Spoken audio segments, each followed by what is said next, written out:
Mga kapuso, magpapaulan ngayong undas ang iba't ibang weather systems gaya na lamang ng low pressure area na nasa loob ng Philippine Area of Responsibility.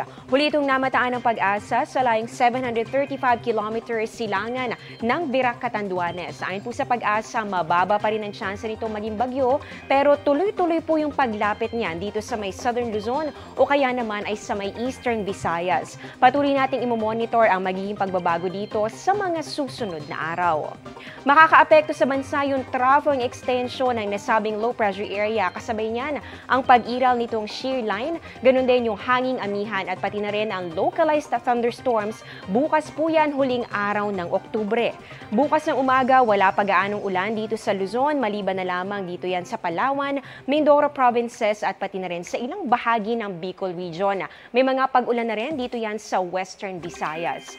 Sa hapon naman uulanin na rin ang iba pang bahagi ng Visayas at ganoon din ang ilang bahagi ng Mindanao. Kaya sa mga mamimili po ng bulaklak at kandila bukas, huwag pong kakalimutan ang pagdadala ng payong. Sa mga dadalo naman sa sementeryo sa November 1, posible pong madagdagan ng mga lugar na uulanin.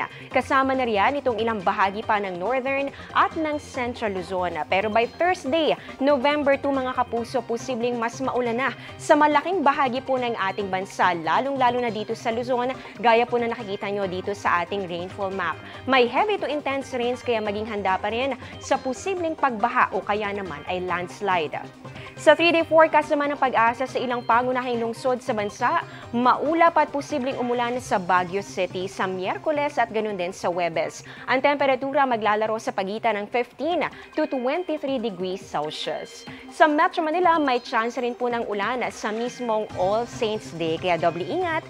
Bahagyang maulap naman sa Metro Cebu, kaya hindi inaalis ang posibilidad ng localized thunderstorms. At halos ganito rin po ang magiging lagay ng panahon sa Metro Davao. Kaya naman kasabay ng pagunita natin sa undas ay ang pag-iingat at pagiging handa. At yan ang latest sa lagay ng panahon. Ako si Amor La Rosa. Ito ang GMA Integrated News Weather Center. Maasahan anuman ang panahon. Mga kapuso, kasama nyo kami anuman ang panahon. Mag-subscribe sa GMA Integrated News sa YouTube. Para sa mga kapuso abroad, bisitahin ang GMA Pinoy TV at www.gmanews.tv.